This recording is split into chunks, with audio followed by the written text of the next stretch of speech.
Have you ever stood at someone's grave and felt like your heart was being ripped out of your chest all over again? Have you ever had to face the one person you feared most, right there in the place where everything ended? I never thought I'd see him again. I never wanted to. But life has a twisted way of forcing us to confront the very things we've been running from. My name doesn't matter, but my story does. Because it's about love, loss, secrets, and a little boy who deserves to know where he came from. That rainy October morning, I found myself kneeling in the mud at Elena's grave, 3 years after I'd lost her, crying like it had just happened yesterday. The cemetery was empty, or so I thought, just rows of silent stones and the sound of rain hitting the umbrella I'd forgotten in the car. I didn't care that I was getting soaked. I didn't care about anything except the crushing weight in my chest that never seemed to go away. I traced her name with my fingers, the letters carved into the cold marble. Elena Rose Blackwood, beloved daughter, taken too soon. They didn't even know about me when they chose those words. To them, I didn't exist. To her father, I was nobody, just some poor kid from the wrong side of town who wasn't worthy of breathing the same air as his precious daughter. But she loved me anyway, and I loved her with every fiber of my being. I still do. That love gave us something beautiful, something her father had no idea existed. As I knelt there in the rain, I could hear my son's voice in my head from that morning, asking me where I was going, his big brown eyes so much like hers that it hurt to look at him sometimes. "Just running some errands, buddy," I told him. Lying because how do you explain to a 3-year-old that you're going to visit the grave of the mother he'll never remember? How do you tell him that his grandfather, one of the richest men in the country, doesn't even know he exists? The rain was coming down harder now, mixing with my tears, and I let myself break down completely because there was no one there to see it. No one to judge me for still being this devastated after all this time. People tell you that time heals all wounds, but they're wrong. Time just teaches you how to carry the pain better, how to smile through it, how to wake up every morning and function even though half of your soul is buried 6 feet under the ground. I pressed my forehead against the cold stone and whispered all the things I'd been keeping inside, all the struggles, all the fears, all the moments when I felt like I was drowning in the responsibility of raising our son alone. I told her about his first word, his first steps, his first day of preschool, all the milestones she'd missed. I told her how he had her smile, her laugh, her stubborn determination.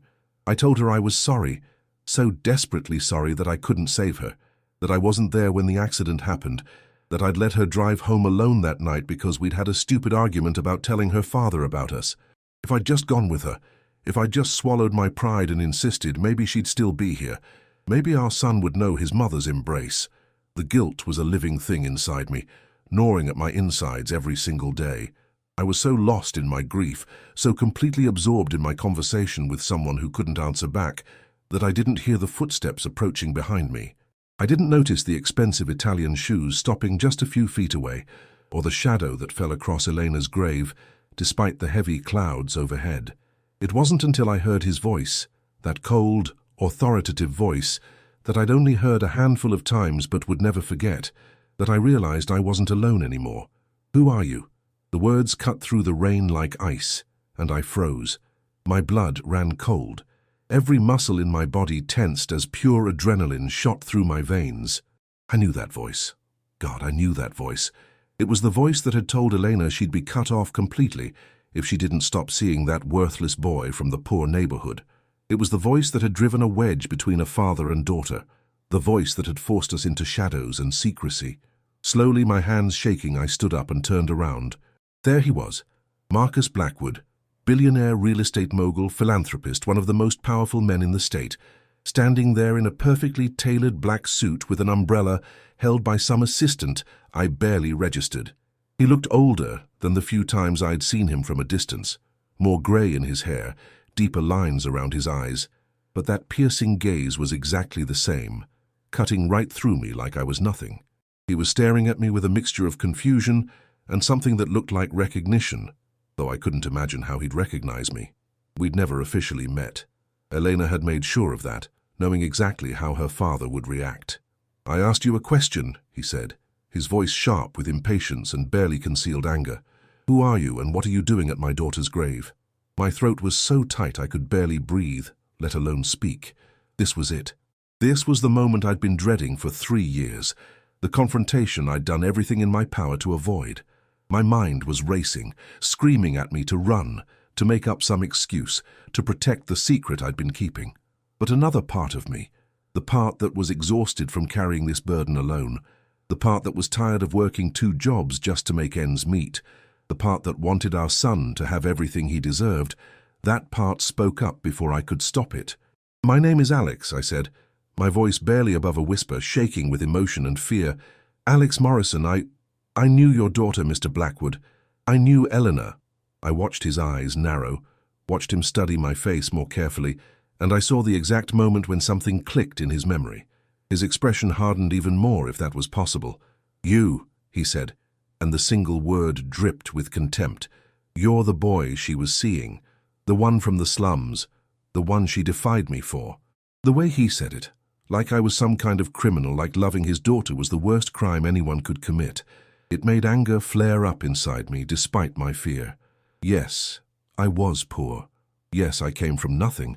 But I had loved Elena with a pure, honest love that had nothing to do with money or status or any of the things he valued. I loved her for who she was, not what she had. "I loved her," I said, meeting his eyes, even though everything in me wanted to look away. "I loved her more than anything in this world. And she loved me too, sir, whether you want to believe that or not." His jaw clenched, and for a moment, I thought he might actually strike me.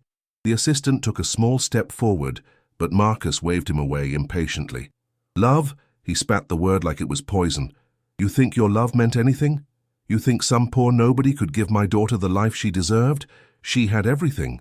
Everything. A future, opportunities, a place in society. And she threw it all away for what? For you?"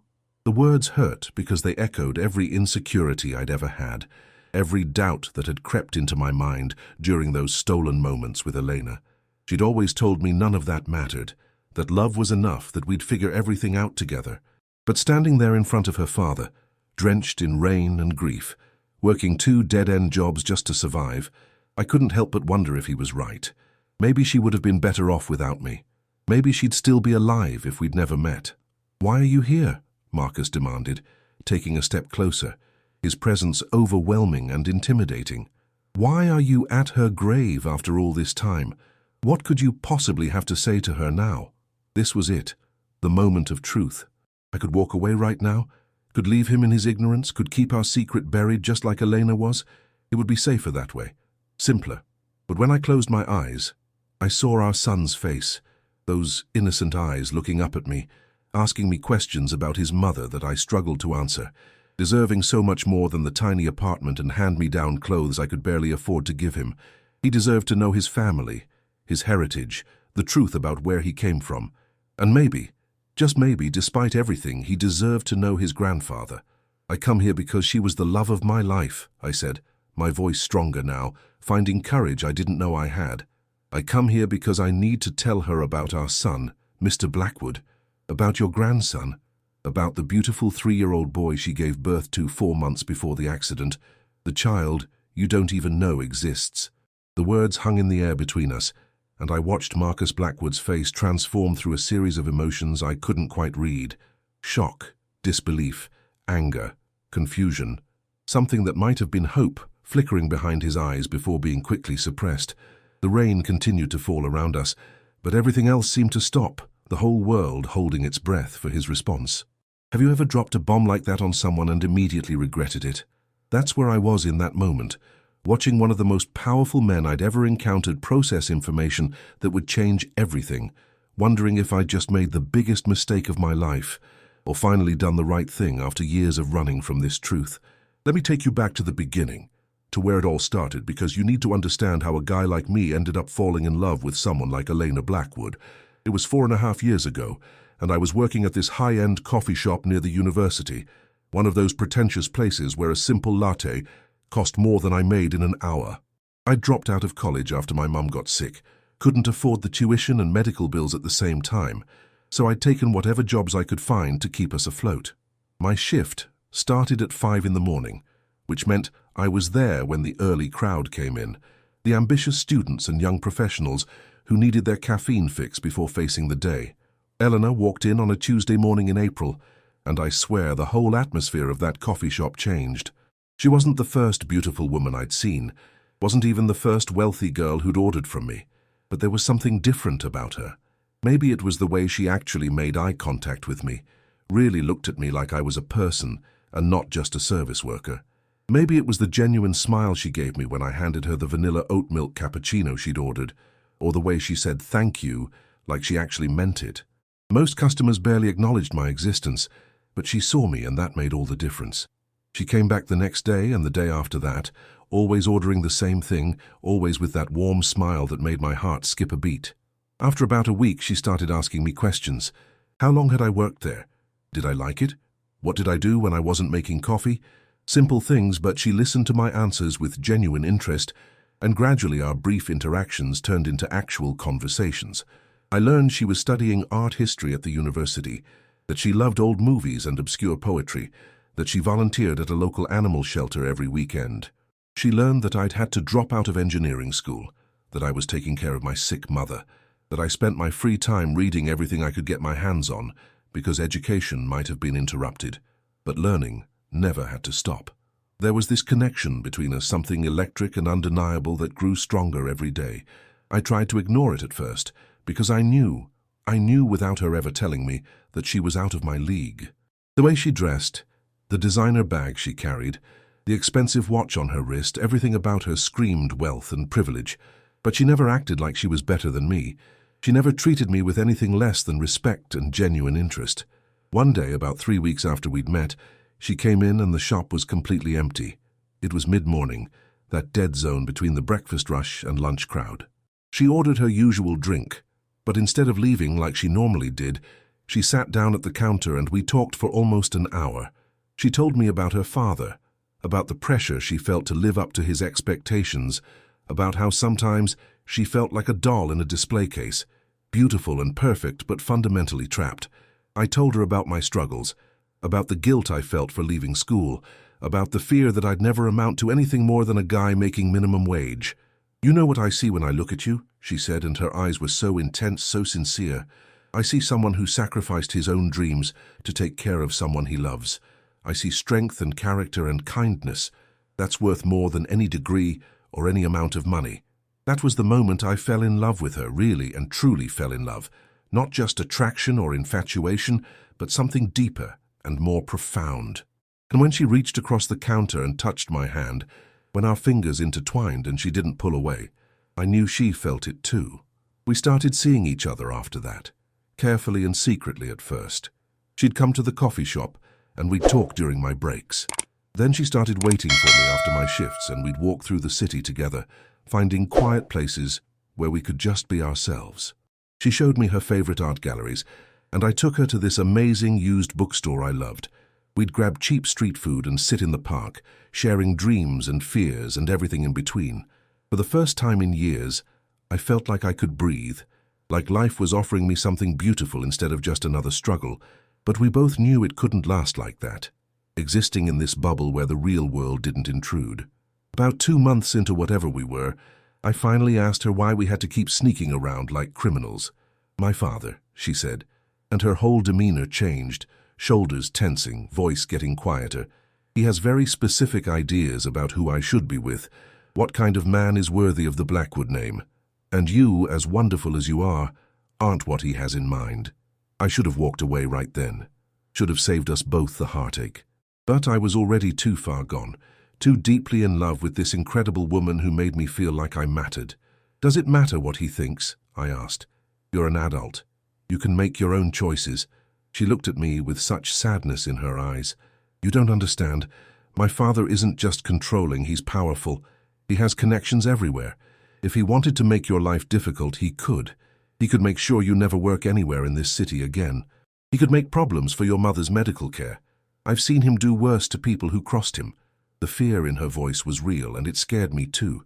But it also made me angry. What kind of father would threaten his own daughter's happiness? What kind of man would use his power to destroy someone just for loving his child? "So what do we do?" I asked, even though I was terrified of the answer.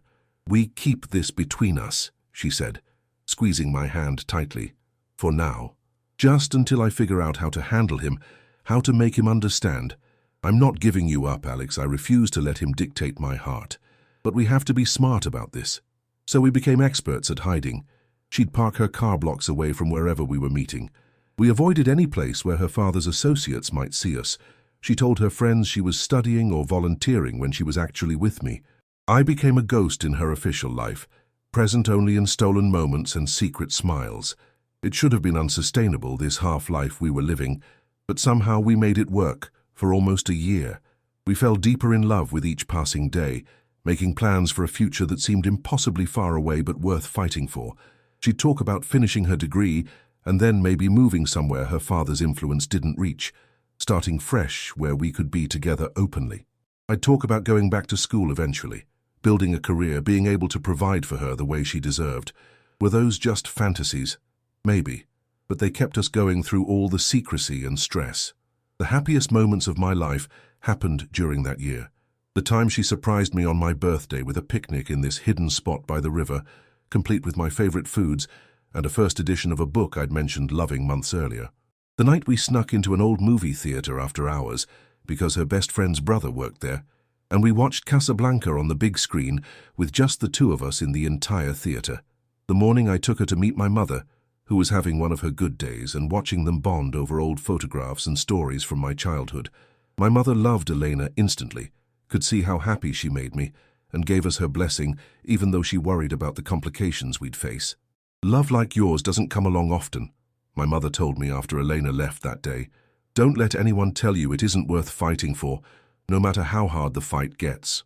I held on to those words in the difficult times when the weight of secrecy felt like it was crushing us. Elena struggled with the lying, with keeping such a huge part of her life hidden from her father. She loved him despite everything, wanted his approval, even though she knew she'd never get it for choosing me. The guilt ate at her, I could see it, but she insisted we'd find a way to make it work. Then everything changed in one moment, one test, one revelation that shifted our entire world. It was a cold January morning when Eleanor called me, her voice shaking so badly I could barely understand her words. "Alex, I need to see you right now. Can you meet me at our spot?" Our spot was this little coffee shop, different from the one where we'd met, tucked away in a quiet neighborhood where nobody knew us. I got there in 15 minutes, my heart pounding with worry because I'd never heard her sound so scared.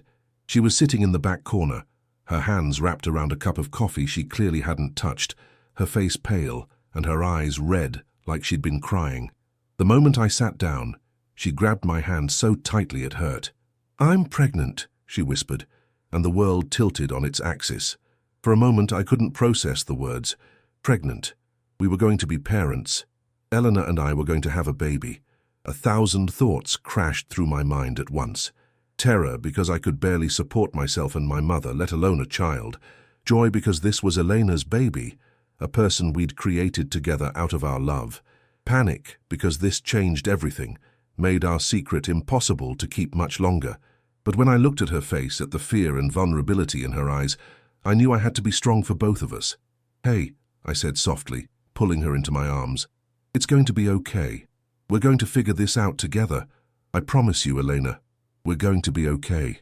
She sobbed against my chest, her whole body shaking. "I'm so scared, Alex. This is happening way sooner than we planned. I haven't even finished my degree. And my father, God, my father is going to lose his mind. But I want this. I want this baby. I want our family, even though I have no idea how we're going to make it work." "We'll make it work," I told her, and I meant it with everything in me. "I'll get a second job, a third if I have to. We'll find a place together. Your father doesn't have to know until we're ready, until we have everything set up and can present him with a situation he can't interfere with." Looking back now, I realize how naive we were, thinking we could control any aspect of what was coming. But in that moment, holding the woman I loved while she carried our child, I felt invincible. Love would conquer all, right? That's what all the stories told us, what we desperately wanted to believe. The next few months were a whirlwind of secret planning and preparation. Eleanor hid her pregnancy remarkably well, wearing loose clothing and avoiding her father as much as possible. She told him she'd decided to take some online classes to focus on an independent study project, which gave her an excuse to skip the social events where her growing belly might be noticed. I picked up extra shifts wherever I could find them, saving every penny for the baby that was coming. We found a small apartment in a neighborhood far from her father's usual haunts, nothing fancy but clean and safe, and Elena started secretly moving her things there bit by bit. We'd sit together in that tiny living room, planning for our future, arguing good-naturedly about baby names and nursery colors. She wanted to paint the baby's room yellow, sunny, and cheerful. I wanted blue or pink depending on what we were having, but she convinced me that yellow would be perfect either way.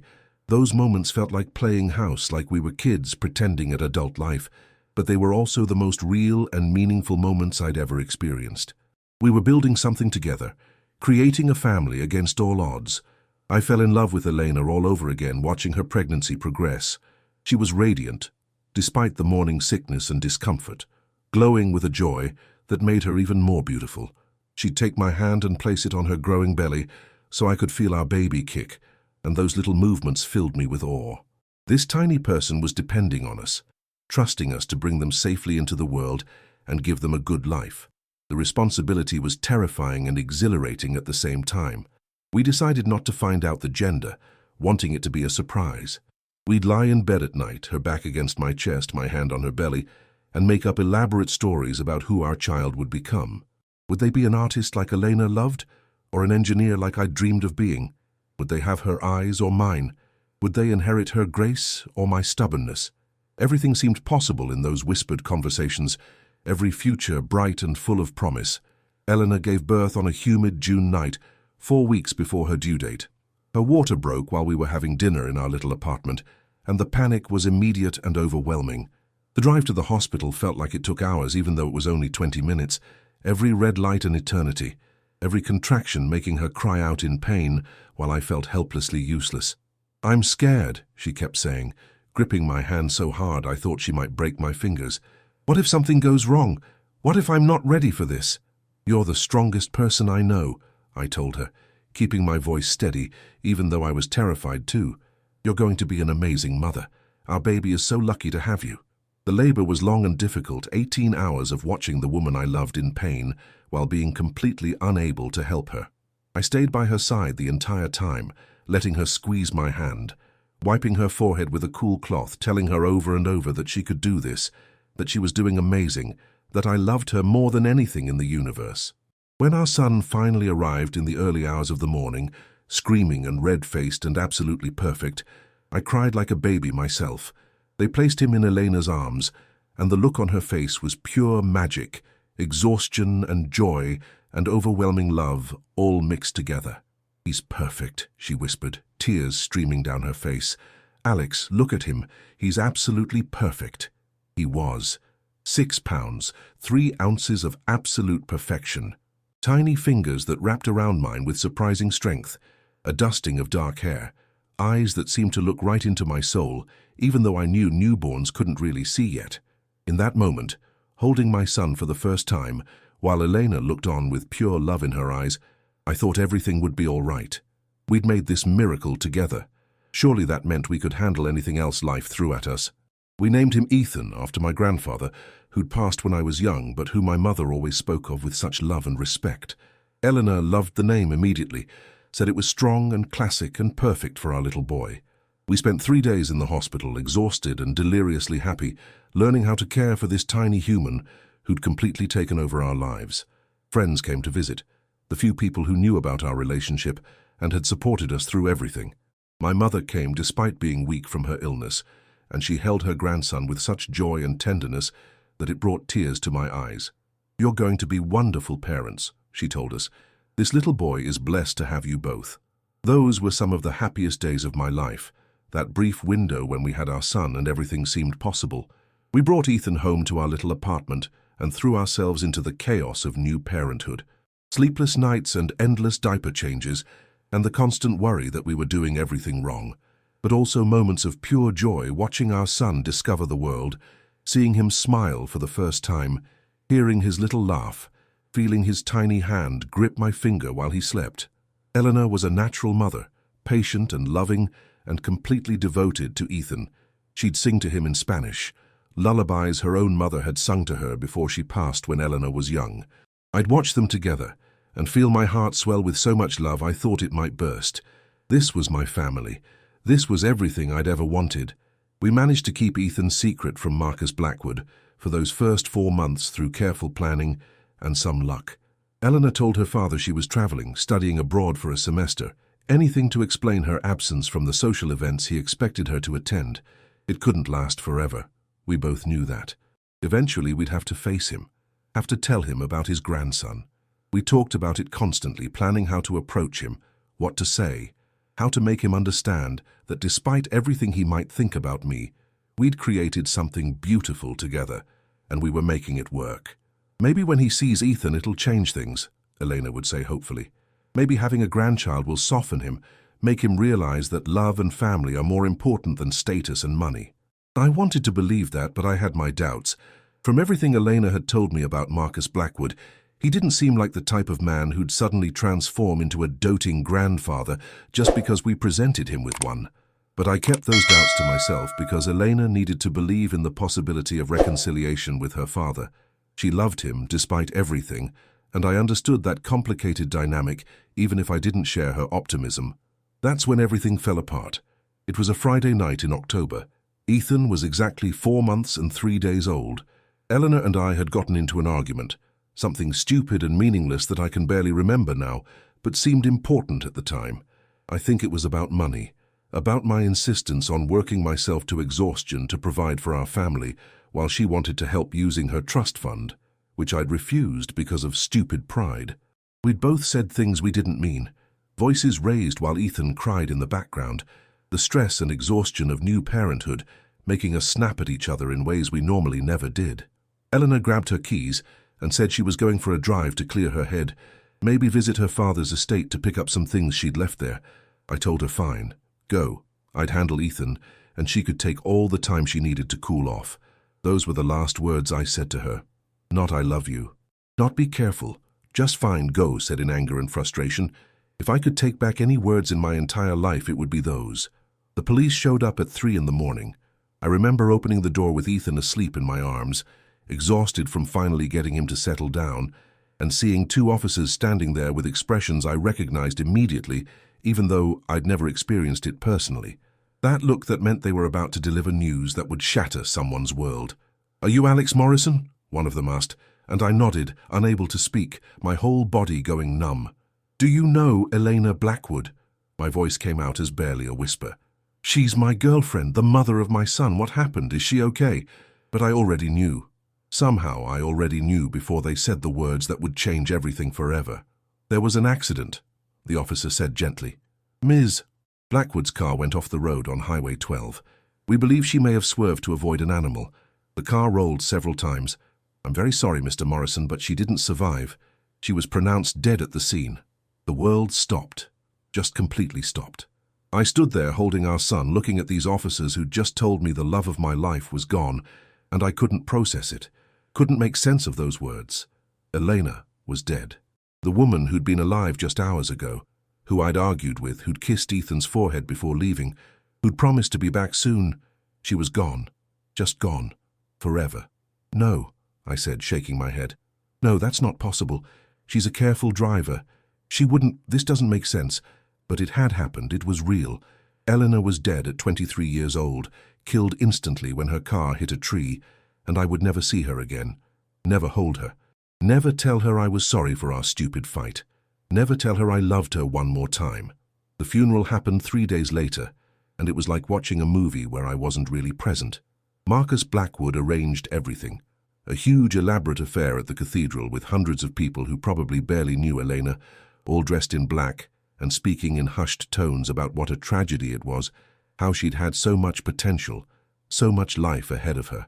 I wanted to scream at all of them that they didn't know her, didn't know the real Elena who sang Spanish lullabies and loved terrible romantic comedies and made silly faces to make our son laugh. But I couldn't go to the funeral, couldn't show my face there because officially in Marcus Blackwood's world I didn't exist. I'd loved his daughter and fathered his grandchild, but I wasn't worthy of saying goodbye to her publicly. So I stayed home with Ethan, crying while holding our son, explaining to a 4-month-old baby who couldn't possibly understand that his mama was never coming back. My mother died 2 weeks after Eleanor. Her health had been declining for months, but I think losing Elena broke something in her, made her give up the fight. Or maybe she just knew I'd need her with me in heaven, looking after both the loves I'd lost. I was 23 years old with a baby to raise alone, no job security, no family support, drowning in grief and barely functioning. Those first months are a blur of pain and survival. I'd get up in the morning because Ethan needed me to, would feed him and change him and try to be a good father while feeling like I was dying inside. Every time I looked at my son, I saw Elena's eyes looking back at me, and it was beautiful and devastating at the same time. He was growing and changing every day, hitting milestones his mother would never see, and I took pictures of everything, documented everything, as if somehow I could save these moments for her, even though she was gone. I kept working, kept pushing forward, because what else could I do? My son needed food and diapers and a roof over his head. My grief was a luxury I couldn't afford, so I shoved it down deep, locked it away, and focused on surviving one day at a time. I moved to a smaller apartment to save money, sold everything Elena and I had bought together because I couldn't bear to look at the reminders, put away all her pictures except one that I kept by my bed, where I could see her face before falling asleep every night. I never contacted Marcus Blackwood, never told him about Ethan. Part of it was fear, knowing he'd blame me for Elena's death, knowing he'd think his daughter would still be alive if she'd never met me. But another part was anger and resentment. He'd made Elena's life so difficult with his controlling behavior and impossible expectations. He'd forced us into secrecy that had added stress and pressure to our relationship. In some twisted way, I blamed him as much as I blamed myself. So Ethan grew up knowing his mother was gone, but nothing about his grandfather. I told him stories about Elena, showed him pictures, made sure he knew how much his mama had loved him even though she couldn't be there. But I never mentioned Marcus Blackwood, never explained that he had family out there who didn't know he existed. It seemed easier that way, safer, protecting my son from potential rejection or disappointment. Years passed. Ethan started preschool. I worked 2 jobs, sometimes 3, struggling to make ends meet, but managing somehow. We lived in a tiny apartment in a rough neighborhood, wore second-hand clothes, survived on cheap food and the kindness of our few friends, but we had each other. And some days that was enough. Other days it wasn't. Other days I'd lay awake at night terrified about the future, about what would happen if I got sick or lost one of my jobs, about whether I was doing right by my son, whether Elena would be proud of the father I'd become or disappointed in how much I was struggling. The guilt never went away. I carried it with me every single day, this heavy weight of knowing that if I'd just handled that argument differently, if I'd just gone with Elena or convinced her to stay home, she'd still be alive. Our son would have his mother. Everything would be different. That's what brought me to the cemetery that rainy October day, 3 years after losing her. It was the anniversary of her death, and I needed to visit her grave, needed to talk to her, needed to tell her about our son, and apologize for all the ways I'd failed. I dropped Ethan off with my neighbor, Mrs. Chen, who sometimes watched him when I had to work odd hours. She was a kind woman who never asked too many questions, who'd slip Ethan extra cookies and let him play with her cats. I told her I needed to run some errands, not wanting to explain where I was really going or why. The cemetery was nearly empty when I arrived, just a few scattered visitors paying respects to their own lost loved ones. I'd only been there once before, right after the funeral, when I'd snuck in late at night to say a private goodbye. Seeing Eleanor's name on that headstone had nearly destroyed me then, and it wasn't much easier 3 years later. I knelt in front of her grave and just let everything pour out. All the pain I'd been holding inside, all the struggles of raising Ethan alone, all the fear about the future, all the love I still carried for her that had nowhere to go. I told her about Ethan's first day of preschool, how brave he'd been, even though I could tell he was nervous. I told her about the time he'd asked why he didn't have a mama like the other kids, and how I'd broken down crying after he fell asleep because I didn't know how to explain loss to a 3-year-old. I told her I was sorry, so desperately sorry for everything. The rain started coming down harder, soaking through my jacket, but I didn't care. Maybe I wanted to be uncomfortable, wanted to feel something physical to match the emotional pain that never went away. I pressed my hand against the cold marble of her headstone and whispered all the things I'd been keeping locked inside, all the nights I'd cried myself to sleep, all the moments when I felt like I couldn't keep going, but did anyway because our son needed me. That's when I heard his voice behind me, when Marcus Blackwood's words cut through the rain and everything changed. "Who are you?" And now here we stood, face to face for the first time since Eleanor's death, and I'd just told him about Ethan, about the grandson he didn't know existed. The silence stretched between us, broken only by the sound of rain hitting the umbrella his assistant held over him. Marcus Blackwood's face had gone completely white, his expression cycling through emotions too quickly for me to track. Shock, disbelief, anger, something that might have been pain. "You're lying," he finally said, but his voice lacked conviction. "My daughter would never have kept something like that from me. She wouldn't have had a child without telling me." "She was terrified of you," I said, the words coming out harsher than I intended. "Terrified of how you'd react. Terrified you'd try to take control of the situation or destroy me for daring to be with her. So yes, she kept Ethan's secret, and we were planning to tell you eventually, but then she died, and my voice broke. I couldn't face you, couldn't handle seeing you blame me for her death when I already blamed myself. "Show me," Marcus demanded, his voice sharp and commanding. "If what you're saying is true, show me this supposed grandson of mine." I pulled out my phone with shaking hands and scrolled to my pictures. My entire photo gallery was full of Ethan. Ethan sleeping, Ethan playing, Ethan's first birthday, Ethan at the park, Ethan covered in spaghetti sauce. Ethan, Ethan, Ethan. I found one of my favorites taken just last week, where he was laughing at something with pure joy on his face, and I held the phone out to Marcus. I watched him take the phone, watched his hands tremble slightly as he looked at the picture, watched his expression transform as he saw his grandson's face for the first time. "My God," he whispered. "He has her eyes. He has Elena's eyes. He has her smile too," I said quietly, "and her stubbornness, and her love of singing. Sometimes when he laughs it sounds exactly like her, and it breaks my heart and heals it at the same time." Marcus swiped through the photos, his face growing more emotional with each image. His tough billionaire exterior was cracking, revealing something vulnerable underneath. When he looked up at me, there were tears in his eyes. "Why didn't you tell me?" he asked, and for the first time, he didn't sound angry, just hurt. "Why would you keep my grandson from me for 3 years? Do you have any idea what you've taken from me? What he's taken from me? I've lost 3 years of his life. 3 years I can never get back." The accusation stung, but I held my ground. I was protecting him, protecting us. "You made it very clear what you thought of me, Mr. Blackwood. You tried to force Elena to stop seeing me. You threatened to destroy me if she didn't end our relationship. Why would I bring my son into that? Why would I risk you trying to take him from me or making our lives even harder than they already were?" "That was before," Marcus said, and his voice was raw with emotion. "Before I lost my daughter. Before I realized that my stubbornness and pride cost me the last years of her life. Do you think I don't regret that every single day? Do you think I don't wish I'd handled things differently, supported her choices, been the father she deserved instead of trying to control every aspect of her life?" The vulnerability in his voice caught me off guard. I'd expected anger, threats, maybe even violence. I hadn't expected this grief that mirrored my own. "She loved you," I told him. "Despite everything, she loved you so much. She wanted your approval, wanted you to be part of her life and Ethan's life. We were planning to tell you about him to try to make you understand, but then the accident happened, and it was too late." Marcus handed my phone back to me, and I could see he was struggling to maintain his composure. "I want to meet him," he said. "My grandson, I want to meet Ethan."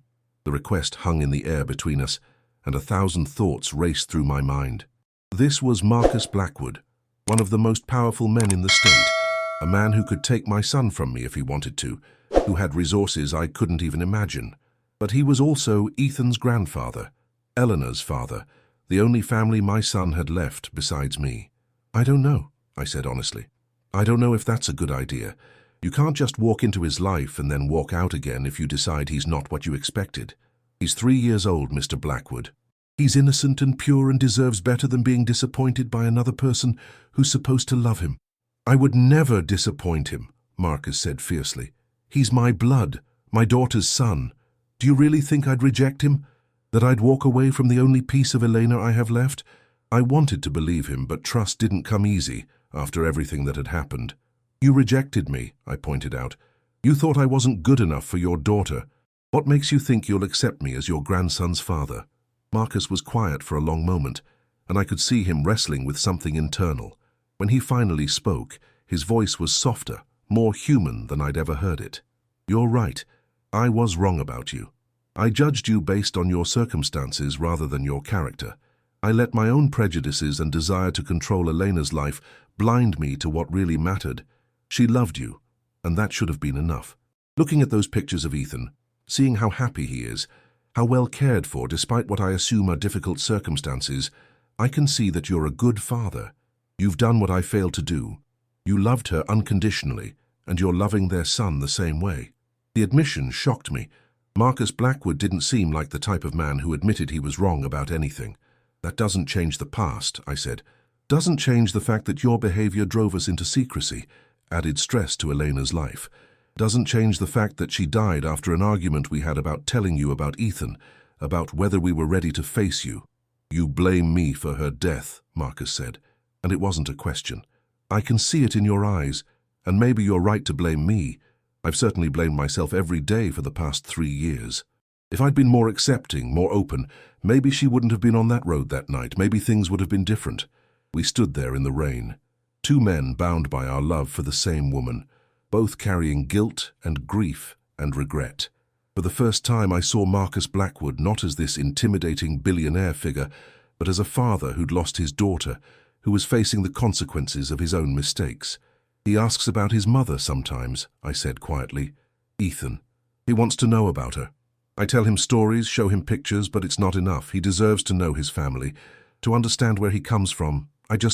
I need to know you're serious about this, that you're not going to hurt him." "I swear to you," Marcus said, and the intensity in his voice left no room for doubt. "I swear on Elena's memory that I will never hurt that boy. He's my grandson, my second chance to do right by the family I have left. Please, Alex, let me meet him. Let me be part of his life."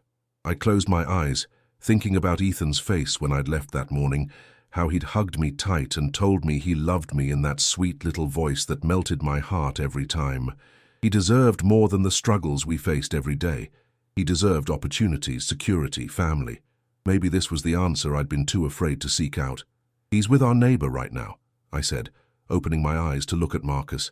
"Mrs. Chen, a few blocks from our apartment.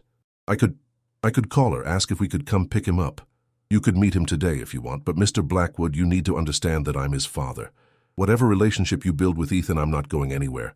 I won't be pushed aside or made to feel like I'm not good enough, not anymore." "I wouldn't dream of it," Marcus said. "You're his father. You've raised him, loved him, kept him safe. I'm not trying to replace you or take him from you. I just want to be part of his life, to help you give him the future he deserves. Please, let me try to make this right." I pulled out my phone again, my hands still shaking slightly, and dialed Mrs. Chen's number.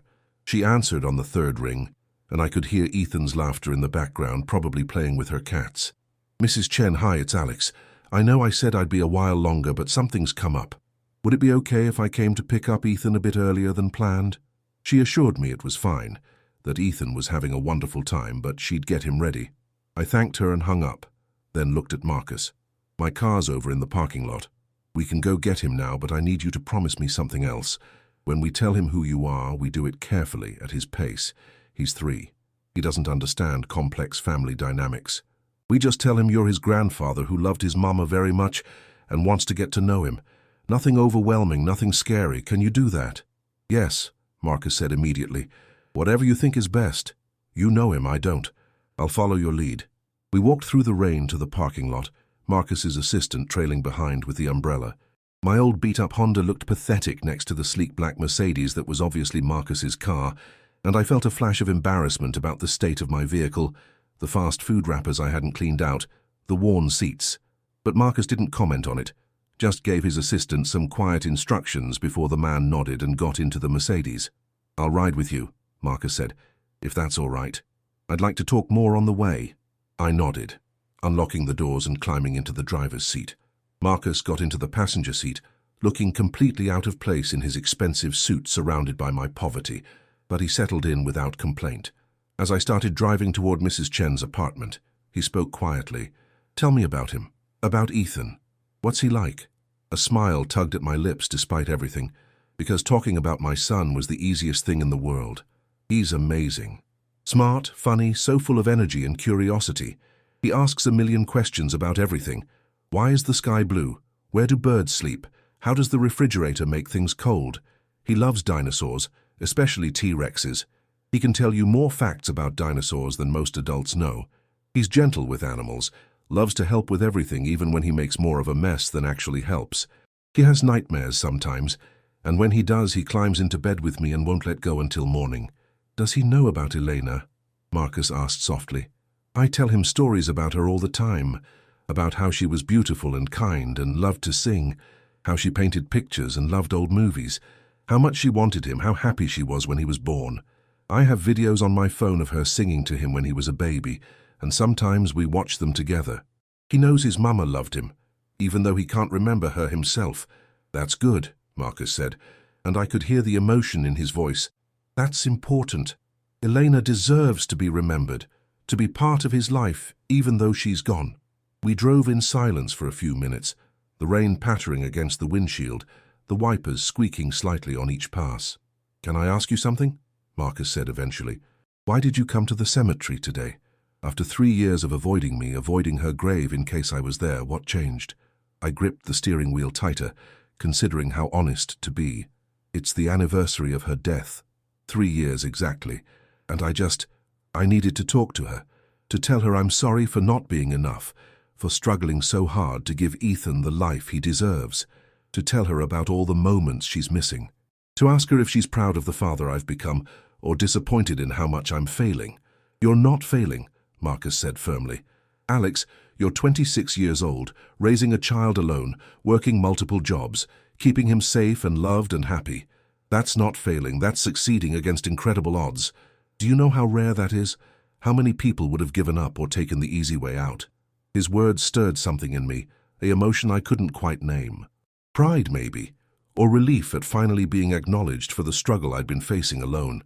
It doesn't always feel like succeeding, I admitted. Sometimes it feels like I'm barely keeping my head above water. Last month, I had to choose between paying the electric bill on time or buying Ethan new shoes because he'd outgrown his old ones. His feet were cramping in shoes that were too small, so I bought the shoes and we ate ramen for 2 weeks straight, so I could catch up on the electricity payment before they shut it off. What kind of life is that for a kid? He deserves so much better than what I can give him. Then let me help, Marcus said. I have more money than I could spend in 10 lifetimes. Let me make sure my grandson has everything he needs. A good home, good schools, opportunities, security. I'm not trying to buy my way into his life or take him from you, but why should he suffer when his grandfather has the resources to help? Part of me wanted to refuse out of pride, to insist I could handle everything on my own, but the more rational part of me knew that was stupid. This wasn't about my ego, this was about Ethan and giving him the best possible life. We can talk about it, I said carefully, after you meet him, after we see how things go. I'm not making any promises or agreements until I know this is real, that you're committed to being in his life for the long term. Fair enough, Marcus agreed. We pulled up outside Mrs. Chen's apartment building, a rundown structure in a neighborhood that had seen better days. I could practically feel Marcus's judgment, but when I looked at him, his expression was thoughtful rather than condescending. This is where you live? He asked. A few buildings over, I said, pointing down the street. It's not much, but it's safe enough, and the rent is manageable. Mrs. Chen's been good to us, watches Ethan sometimes when I need help. We got out of the car and headed inside. I knocked on Mrs. Chen's door, my heart pounding with nervousness about what was about to happen. She opened it with a warm smile, Ethan standing beside her, holding a stuffed cat she'd probably let him play with. "Daddy!" Ethan shouted, running toward me. I scooped him up in my arms, hugging him tight, breathing in his little boy smell of juice and cookies and innocence. "Hey, buddy, did you have fun with Mrs. Chen?" "Yeah. She let me play with mittens and we had cookies and I drew a picture of a T-Rex eating a car." His enthusiasm was infectious, and I couldn't help but smile even though my stomach was twisting with anxiety. I could feel Marcus's eyes on us, watching this interaction, seeing his grandson for the first time in person. "That sounds awesome," I said, setting Ethan down but keeping my hand on his shoulder. "Ethan, buddy, I want you to meet someone. This is Mr. Blackwood. He's your grandfather, your mama's daddy." Ethan looked up at Marcus with those big brown eyes, so much like Elena's that I saw Marcus physically react, his breath catching, his hand coming up to his chest. Hi, Ethan said shyly, partially hiding behind my leg. Did you know my mama? Marcus knelt down, putting himself at Ethan's eye level, and when he spoke, his voice was thick with emotion. Yes, I knew your mama. She was my little girl and I loved her very much. And you know what? You look just like her. You have her beautiful eyes. Ethan peeked out from behind my leg, curiosity overcoming shyness. I do. Daddy says that too. He says Mama was really pretty. She was the most beautiful person in the world, Marcus said, and a tear rolled down his cheek. This powerful billionaire crying in a shabby hallway, meeting his grandson for the first time. And you're pretty special too. Your daddy's told me a lot about you. He says you like dinosaurs. That was all it took, the mention of dinosaurs, and Ethan's shyness evaporated. He launched into an enthusiastic explanation of different dinosaur species, their sizes, what they ate, how fast they could run. Marcus listened with rapt attention, asking questions, genuinely engaged with this 3-year-old who didn't know his grandfather was one of the richest men in the state.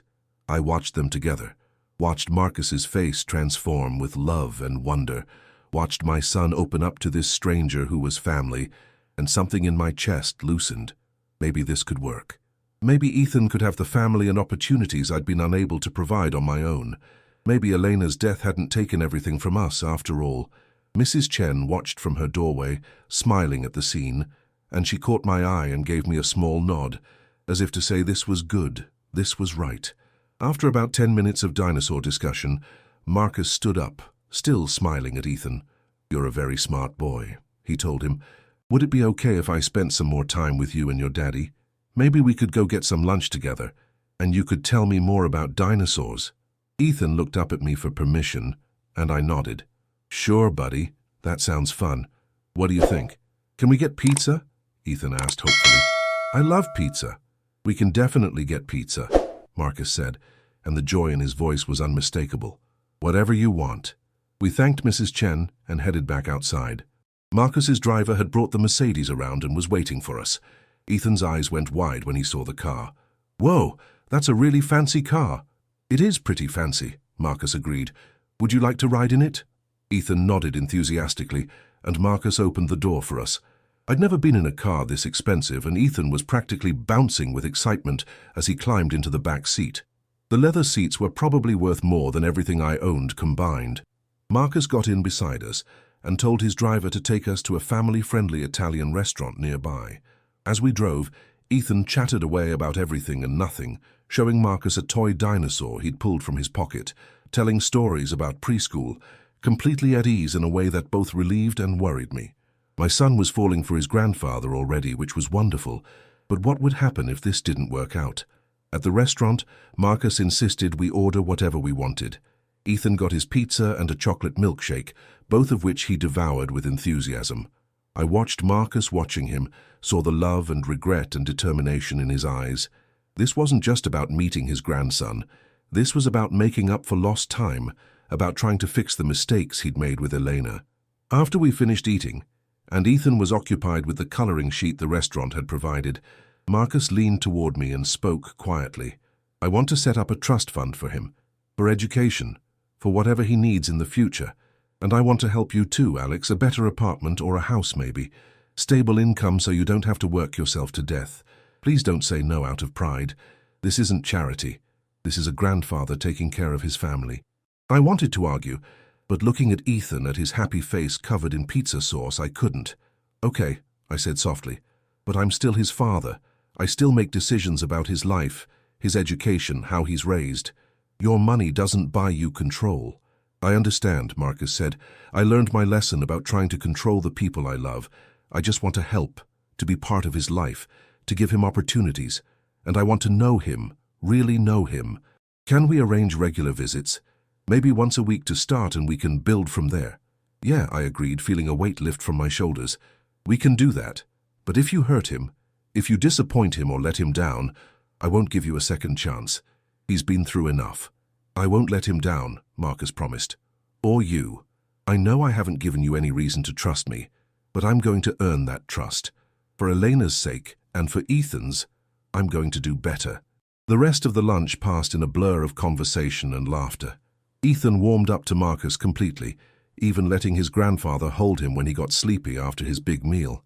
I snapped a picture of them together, Marcus looking down at Ethan with such tenderness, and I knew I'd send it to my phone later, to add to all the other precious moments I'd captured.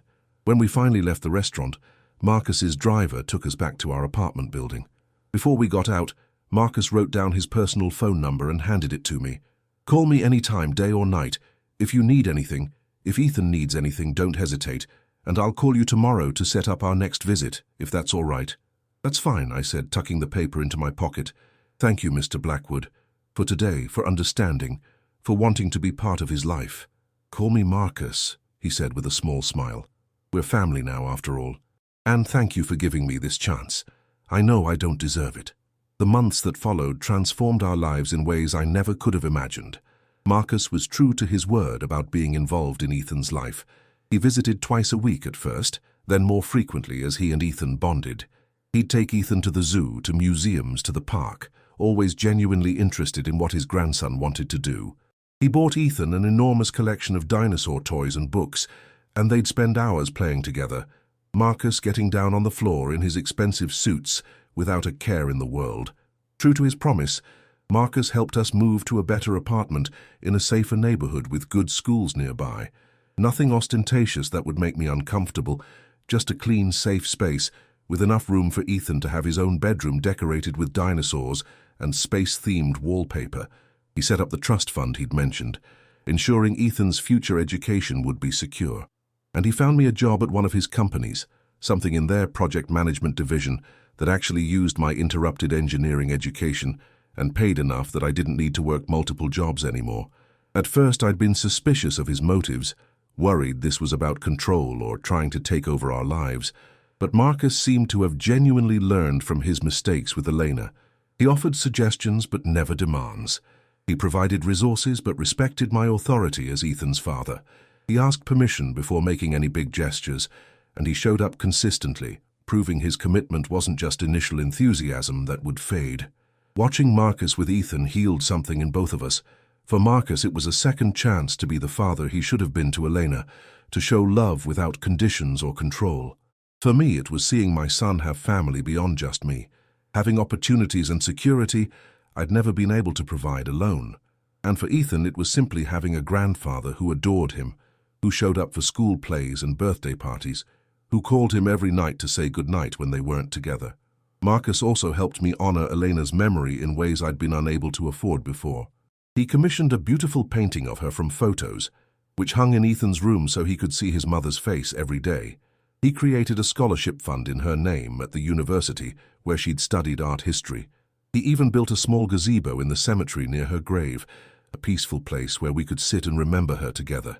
"I failed her when she was alive," Marcus told me one day, when we were at the cemetery together, while Ethan played nearby.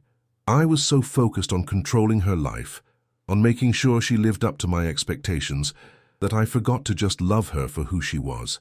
I won't make that mistake with Ethan. I won't make that mistake with you either, Alex. You loved my daughter well, and you're raising her son to be a good person. That's worth more than all the money in the world." His words meant more to me than he probably knew. For years, I'd felt like I wasn't enough, like I'd failed both Elena and Ethan by not being able to provide everything they deserved. Having Marcus acknowledge that love and character mattered more than wealth or status helped ease some of the guilt and inadequacy I'd carried. Gradually, Marcus and I developed our own relationship, beyond just being connected through Ethan. We'd have coffee together and talk about Eleanor, sharing memories and keeping her alive between us. He told me stories about her childhood, about how headstrong and passionate she'd been even as a little girl. I told him about our relationship, about the depth of love we'd shared, about how she'd talked about wanting to reconcile with him eventually. "She never stopped loving you," I told him. "Even when things were difficult, even when she was angry about your attempts to control her life, she loved you. She wanted you to be part of our family. She just needed you to accept us for who we were." "I wish I'd understood that then," Marcus said with deep regret. "I wish I'd realized that accepting her choices, supporting her happiness, that was the real way to show love, not trying to force her into the life I thought she should have." "She knows," I said, believing it with everything in me. "Wherever she is, she knows, and she'd be happy seeing you with Ethan, seeing us all together as a family. One night, about 6 months after that fateful meeting at the cemetery, Marcus invited Ethan and me to his estate for dinner. It was the first time I'd been there, and the sheer size and opulence of the place was overwhelming. But Marcus had transformed Elena's old room into a special space for Ethan, filled with toys and books and all his favorite things, making it clear that his grandson was welcome in his home any time. After dinner, while Ethan was watching a movie in the den, Marcus and I sat in his study, and he pulled out a folder of documents. "I want to talk to you about something," he said seriously, "and I need you to hear me out before you say no." I tensed slightly, worried about what might be coming. "Okay." "I'm getting older," Marcus said bluntly. "I'm 62 years old, and I've spent most of my life building a business empire. But what's the point of all that if there's no one to leave it to? Elena was supposed to inherit everything, supposed to take over the company eventually. Now she's gone, and I've been thinking a lot about the future."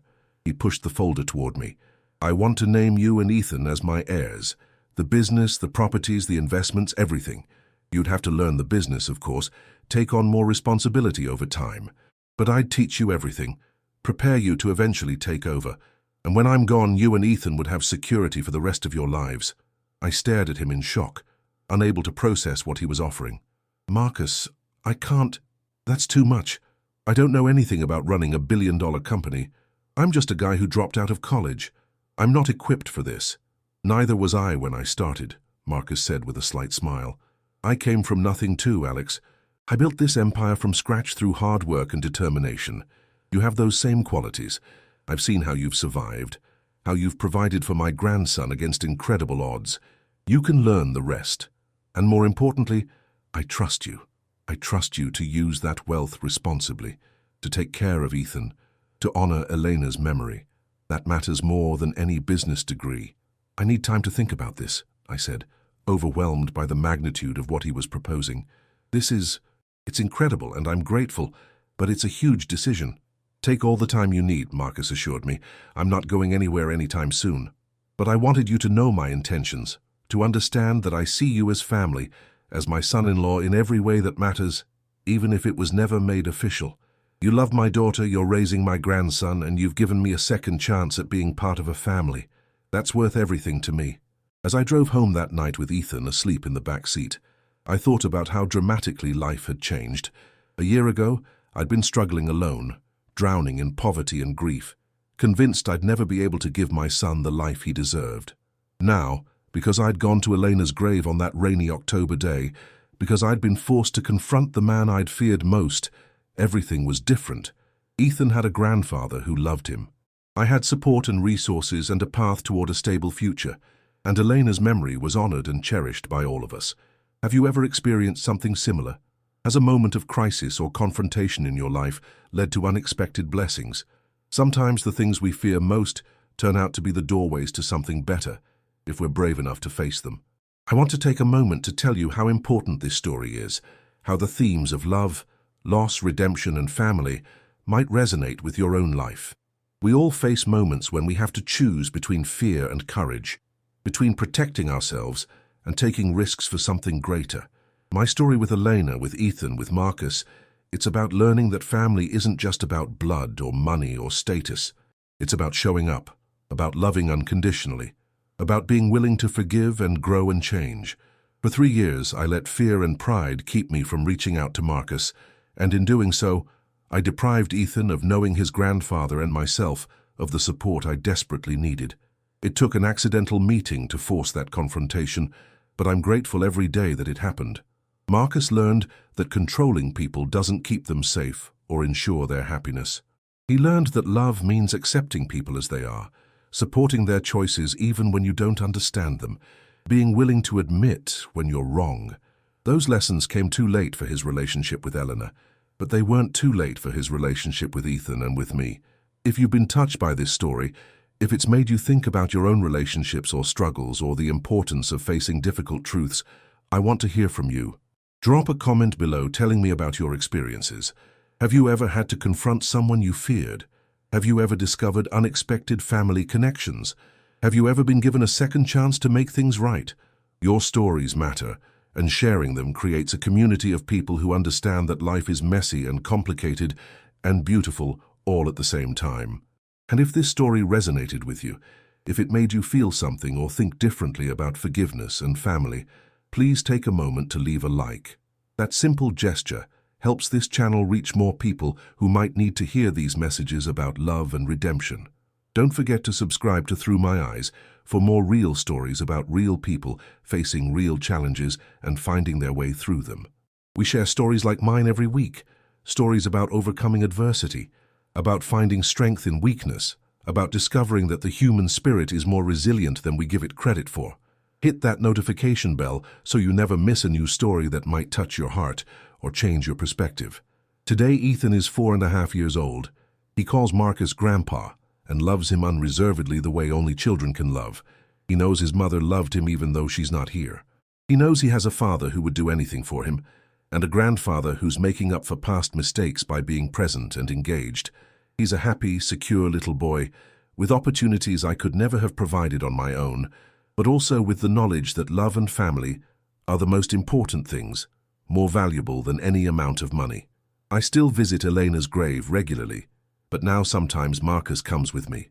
We sit together at that gazebo he built, watching Ethan play, telling Elena about her son and how he's growing. I tell her that I kept my promise to love and protect our baby, and that I finally let her father in, finally let go of the fear and resentment to give Ethan the family he deserved. I tell her I'm sorry it took me so long, but I'm grateful every day for how things worked out. Marcus tells her he's sorry too, for all the ways he failed her, for not accepting her choices, for not meeting me when she was alive and seeing what she saw in me. He tells her that he's trying to be better, to honor her memory by loving her son the way he should have loved her, without conditions or expectations. And sometimes when the wind blows just right, I swear I can feel her presence, can sense her approval, can almost hear her voice telling us she's proud of the family we've built in her absence. That's the power of love, the strength that comes from facing our fears and choosing connection over isolation. Thank you for listening to my story, for being part of this journey with me. Remember that every ending can be a new beginning, that it's never too late to make things right, and that the family we build through choice and commitment is just as real and important as the family we're born into. Until next time, this is Through My Eyes, reminding you that your story matters, your struggles are valid, and your capacity for growth and change is limitless. Take care of yourselves and each other, and don't forget to share your thoughts in the comments below. I read every single one, and your stories inspire me just as much as I hope mine inspires you.